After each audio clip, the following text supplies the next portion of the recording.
Bienvenue dans Pratique ton français avec des histoires. Es-tu prêt à pratiquer ton français et à devenir plus fluide? Commençons. La femme d'un homme riche tomba très malade. Quand elle sentit qu'elle allait mourir, elle appela sa fille unique à ses côtés et lui dit : « Sois toujours une bonne fille, et je veillerai sur toi depuis le ciel. » Peu après, elle ferma les yeux et s'éteignit, et ils l'enterrèrent dans le jardin. La petite fille visitait sa tombe chaque jour, pleurant et étant gentille avec tous ceux qui l'entouraient. La neige tomba et couvrit la tombe d'un beau manteau blanc. Mais quand le printemps arriva et que le soleil le fit fondre, son père avait épousé une autre femme. Cette nouvelle épouse était accompagnée de 2 filles. Elles étaient jolies à l'extérieur mais cruelles à l'intérieur, et la vie devint très difficile pour la petite fille. « Que veut cette fille inutile dans le salon ?» disait-elle. « Celles qui veulent manger du pain doivent le mériter.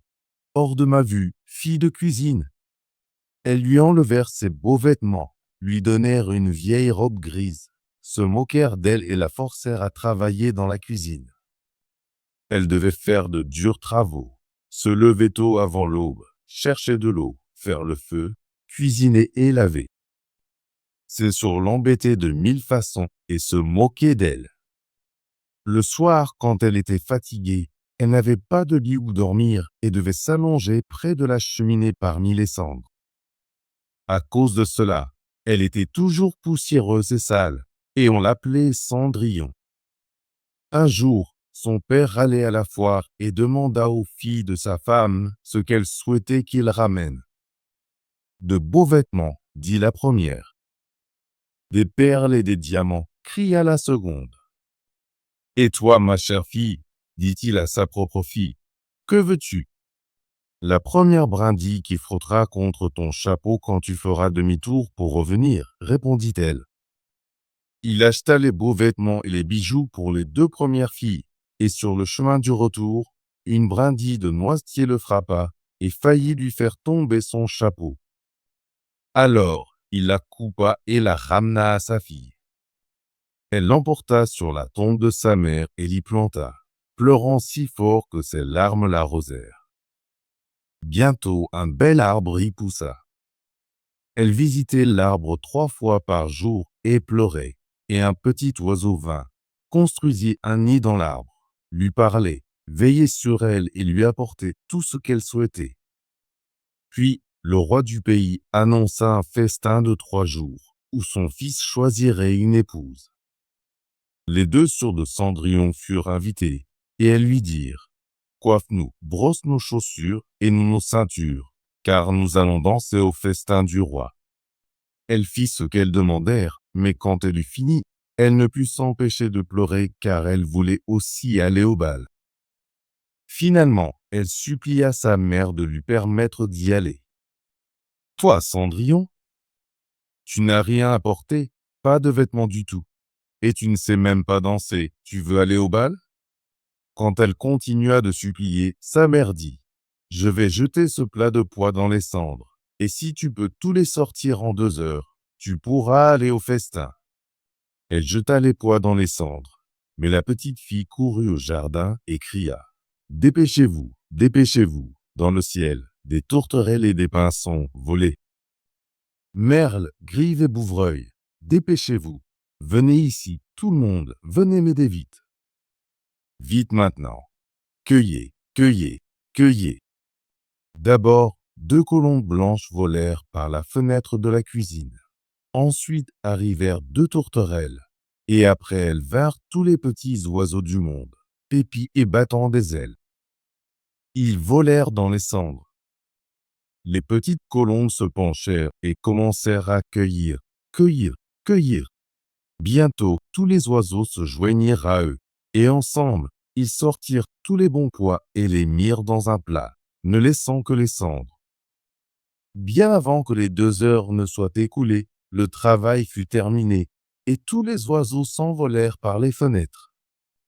Cendrillon emporta le plat à sa mère, excitée à l'idée de pouvoir aller au bal.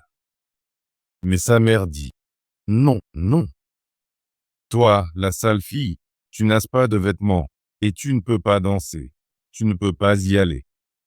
Quand Cendrillon supplia à nouveau, sa mère dit, si tu peux choisir 2 autres plats de pois des cendres en 1 heure, tu pourras aussi y aller. Elle pensait que cela occuperait Cendrillon et l'éloignerait. Alors, elle secoua 2 plats de pois dans les cendres. Mais la petite fille courut à nouveau au jardin et cria comme auparavant. Dépêchez-vous, dépêchez-vous, dans le ciel, des tourterelles et des pinsons, volez. Merle, grive et bouvreuil, dépêchez-vous, venez ici, tout le monde, venez m'aider vite. Vite maintenant. Cueillez, cueillez, cueillez. Encore une fois, les 2 colombes blanches volèrent, suivies des tourterelles et de tous les petits oiseaux. Ils volèrent et les colombes commencèrent à cueillir, cueillir, cueillir. Puis les autres se joignirent, et ils mirent tous les bons pois dans les plats, ne laissant que les cendres. Avant qu'une demi-heure ne soit écoulée, tout était fait, et ils s'envolèrent à nouveau. Cendrillon prit les plats pour sa mère, joyeuse à l'idée d'aller au bal. Mais sa mère dit, « Il n'y a rien à faire, tu ne peux pas y aller. Tu n'as pas de vêtements, et tu ne peux pas danser. Tu ne ferais que nous embarrasser. » Et elle partit avec ses 2 filles pour le bal. Après leur départ, Cendrillon s'assit tristement sous l'arbre à noisettes et cria « Secoue, secoue, arbre à noisettes, de l'or et de l'argent sur moi. » Alors son ami l'oiseau sortit de l'arbre et lui apporta une belle robe en or et en argent ainsi que des pantoufles étincelantes. Elle les mit et suivit ses sûrs au festin. Elles ne la reconnurent pas et pensèrent qu'elle était une étrange princesse, car elle avait l'air si belle dans ses beaux vêtements. Elles n'imaginaient pas qu'il s'agisse de Cendrillon, pensant qu'elle était en sécurité chez elle dans la poussière. Le fils du roi s'approcha bientôt d'elle, lui prit la main et dansa avec elle, ne laissant personne d'autre danser avec elle.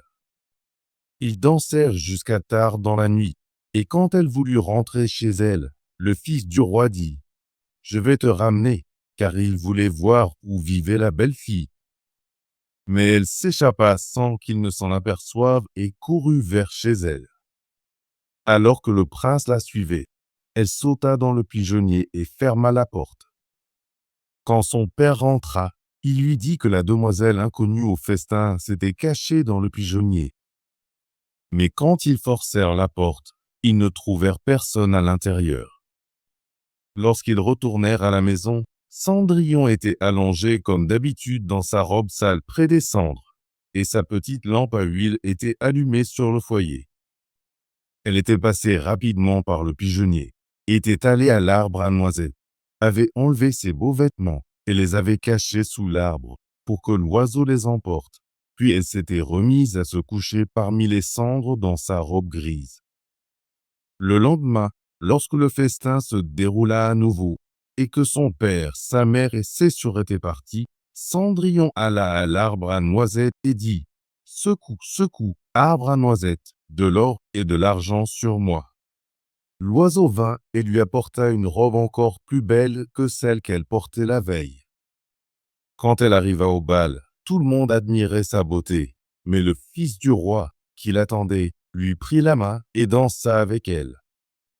Quand quelqu'un d'autre lui demanda de danser, il dit encore « Cette demoiselle danse avec moi. » Quand la nuit tomba, elle voulut rentrer chez elle, et le fils du roi la suivit pour voir où elle allait. Mais elle s'échappa si vite qu'elle laissa tomber sa pantoufle en or gauche sur les escaliers. Le prince prit la pantoufle et alla voir son père, le roi, en disant « Je vais épouser la demoiselle à qui cette pantoufle en or conviendra. » Les 2 sœurs furent très heureuses d'entendre cela, car elles avaient de jolis pieds et étaient sûres de pouvoir porter la pantoufle en or. L'aînée se présenta d'abord pour essayer, et sa mère se tenait à ses côtés. Mais son gros orteil ne pouvait pas y entrer, et la chaussure était beaucoup trop petite pour elle. Alors sa mère lui donna un couteau et dit « Ne t'inquiète pas, couple, quand tu seras reine, tu ne te soucieras pas des orteils. tu n'auras même pas besoin de marcher. » Alors la fille insensée coupa son gros orteil et enfila la pantoufle. Le prince la prit pour épouse et la mit à ses côtés sur son cheval, partant avec elle. Mais en rentrant, ils passèrent devant l'arbre à noisettes que Cendrillon avait planté, et sur la branche se tenait une petite colombe chantant « Retourne encore, retourne encore. Regarde la chaussure. La chaussure est trop petite et ne te convient pas. Brasse, brasse. Regarde encore ta fiancée, car ce n'est pas la vraie qui est à tes côtés. » Le prince descendit et vérifia son pied, voyant le sang qui coulait, réalisant le tromperie dont elle avait fait preuve. Alors il fit demi-tour et ramena la fausse mariée chez elle, en disant « Ce n'est pas la bonne fiancée, que l'autre sœur essaie la pantoufle. » Elle entra dans la pièce et réussit à mettre son pied dans la chaussure, sauf pour son talon, qui était trop gros. Mais sa mère la força jusqu'à ce que le sang coule et l'emmena auprès du prince, qui la mit à ses côtés comme épouse et partit avec elle. Lorsqu'ils atteignirent l'arbre à noisettes, la petite colombe était toujours là, chantant « Retourne encore, retourne encore. Regarde la chaussure. La chaussure est trop petite et ne te convient pas. Prince, prince. Regarde encore ta fiancée, car ce n'est pas la vraie qui est à tes côtés. » Le prince baissa les yeux et vit que le sang coulait de la chaussure, teintant ses bas blancs en rouge. Alors il fit demi-tour et la ramena encore une fois. « Ce n'est pas la véritable fiancée, » dit-il au père. « N'as-tu pas d'autre fille ?»« Non, dit-il, juste la sale Cendrillon, l'enfant de ma première femme. Je suis sûr qu'elle ne peut pas être la fiancée. » Le prince insista pour qu'on l'amène. Mais la mère dit « Non, non, elle est bien trop sale. Elle n'osera pas se montrer. » Cependant, le prince voulait qu'elle vienne. Alors elle se lava le visage et les mains, puis entra et lui fit une révérence. Il lui tendit la pantoufle en or. Elle enleva sa vilaine chaussure de son pied gauche et enfila la pantoufle en or qui lui allait parfaitement. Quand il regarda son visage, il la reconnut et dit « C'est la bonne fiancée. » Mais la mère et les deux sœurs blêmirent de colère, effrayés qu'il ait pris Cendrillon sur son cheval et soit parti avec elle. Lorsqu'ils atteignirent l'arbre à noisettes, la colombe blanche chanta « À la maison, à la maison. Regarde la chaussure. Princesse, la chaussure était faite pour toi. Prince, prince. Ramène ta fiancée, car c'est la véritable qui est à tes côtés. » Quand la colombe eut fini sa chanson, elle vola et se posa sur l'épaule droite de Cendrillon, et ils rentrèrent chez eux ensemble. Bravo! Veux-tu pratiquer ton français et devenir plus fluide? Abonne-toi et active la cloche de notification pour ne manquer aucune de nos histoires françaises gratuites. À bientôt dans la prochaine vidéo.